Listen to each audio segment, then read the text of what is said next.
Ayun mga koys, bali magre-repair tayo ng speaker kasi hindi na tumutunog. So bali yung isang speaker na lang natin yung tumutunog.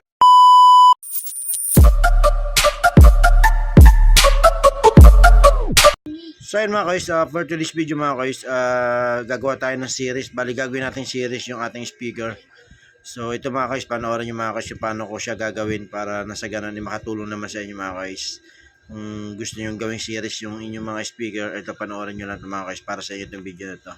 Alright, let's go. Gawin na natin mga koys.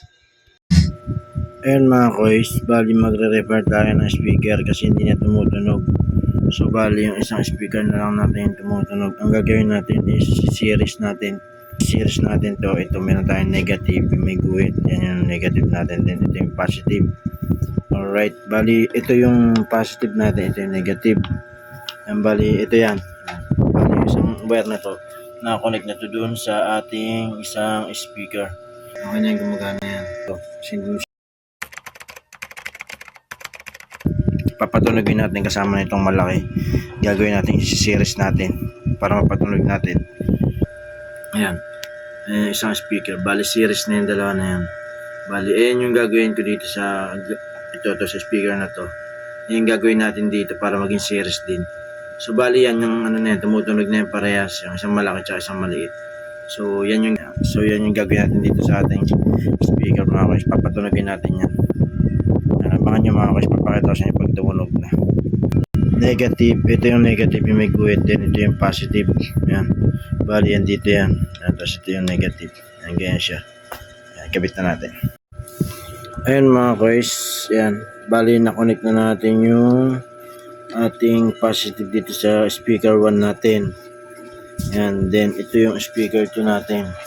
Ayan, na-connect na rin natin yung negative. Ayan yung may guhit. Yan, yan diba? Speaker 2 natin. Yan. Tapos, ito yung sunod na natin gagawin. Next step natin. Yan mga guys, may tayong extra wire. Yan, mahaba yan mga guys.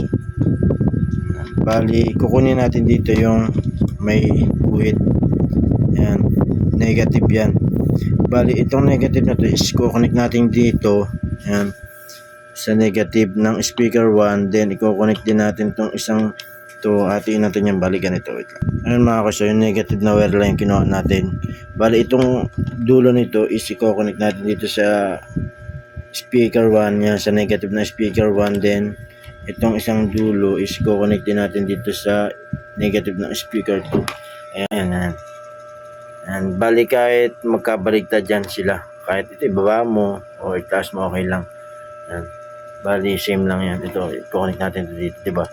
Kung tutusin, di ba positive yan pula, pero okay lang yan mga guys kasi nga ang ginagawa natin is series.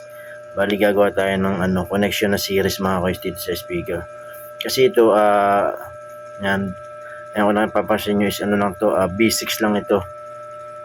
Itong speaker na to. Yan. Yung speaker 2 natin is B6, then yung speaker 1 natin is 8 ohms. Ayan. Para medyo malakas, para mapalakas natin lalo yung tunog is gagawin natin series. Yan mga guys, connect na natin. Ayan mga guys, bali binanatan na natin tigkabilang dulo. Bali connect na natin siya. Ayan mga guys, bali na-connect na natin yung isang negative. Tapos itong isang dulo, yun nga tulad na sinabi ko kanina, is connect na rin natin sa negative ng speaker 2. So bali nga pala yan, bago ko nga pala yan i-connect dito, ipapakita ko sa inyo na muna na isa lang na speaker talaga yung gumagana mga guys. Ayan, ipa-play natin yung music mga guys.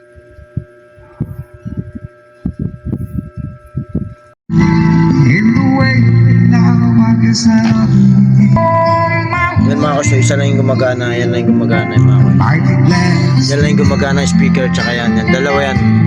Bali naka-series na yan mga guys. Bali hindi kasi natin na-videoan yan. Pero kaya itong isa pinakita ko sa inyo para alam nyo kung ano ba gusto nyo mag-series na speaker nyo mga guys.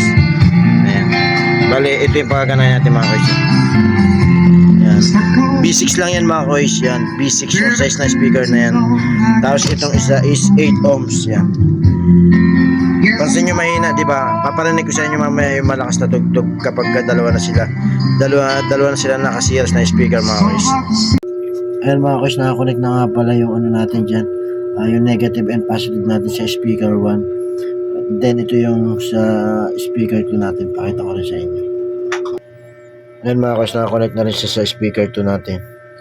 Ayan, yun yung ginawa natin series. So yun mga guys, ang next natin gagawin is titingnan natin yung tunog, kung gumana ba yung paggawa natin ng series, kung okay ba yung tunog niya, kung gaganda ba yung talaga yung tunog mga guys. Ayan, papakita ko sa inyo mga guys.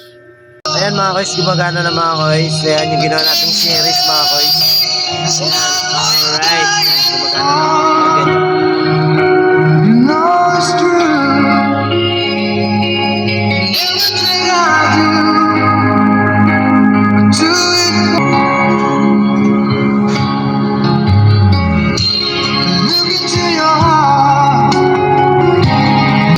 Ayan mga guys, gumana yung ginawa natin.